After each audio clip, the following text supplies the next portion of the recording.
Hello, everybody. Welcome to another episode of Erickson TV, courtesy of Lauren. Hello, Lauren. Hey, Curtis. Hey, everybody. So, Lauren, I found a news brief talking about advice given by Jack Bobo, who's, as you know, the founder of the mutual fund giant Vanguard. Yes. And Jack is very opinionated. Yeah, to say the least. So anyway, his advice to investors are the following about your retirement account. He says you're going to get a statement every month. He says don't open it, never open it, don't even peek at it. Wait till you actually get to your retirement, and then you can open the statement.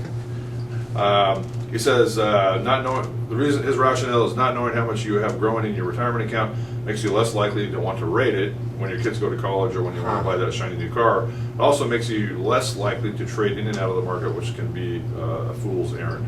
Right. So what's your take on that? I think, like a lot of things that Jack Bogle says, I wouldn't actually take that completely Right. literally. Right? You do need to check on your accounts. We just talked about fraud recently. Right. I mean, fraud does exist. It's really hard to pull it off with mutual funds, and it would be almost impossible inside a 401k plan. But one never knows.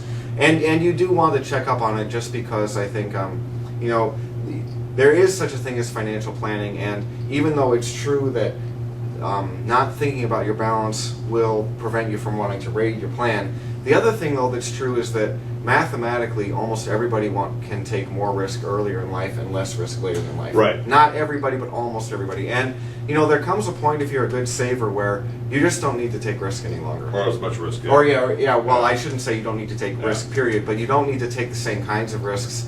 And sometimes that can happen long before you retire, where it's like, okay, now it's already time to dial down the risk of the portfolio.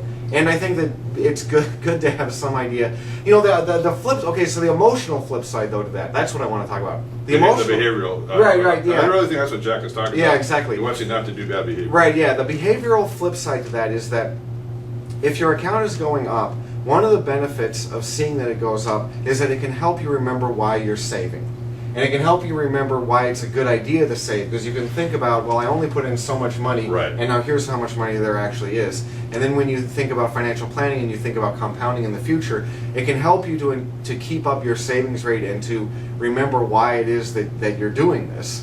I can see why there might be behavioral benefits to not thinking about it, but there are also behavioral benefits to looking at your account balance and thinking, wow, I didn't put in that much. Right. But I also think what's happening there is, and what we talk about making the big mistake, and I think what Jack's alluding to is to have your investments grow, there's going to be volatility. Yes. So when you have the inevitable down month or the down year, your portfolio, he does not want the big mistake to occur. Yeah, exactly. Right. And I do definitely agree with him about not looking at it every month. I mean, I think most people don't even need to look at it every quarter. The truth is that over a long period of time, the less you look at your investment balance, the happier you will probably be. Right. And to finish this episode, fortunately with technology, and we feature something called Mass Money Blue, which is a account aggregation software. You can look at your balance minute and daily. I know. And some people I know, our clients do that. Right. Which Yeah. is going contrary to what you just said, it's going to reduce their peace of mind. Right. I think it will. Okay. Well, thank you for watching this episode of Erickson TV. We'll see you next time. Bye now. See you next time.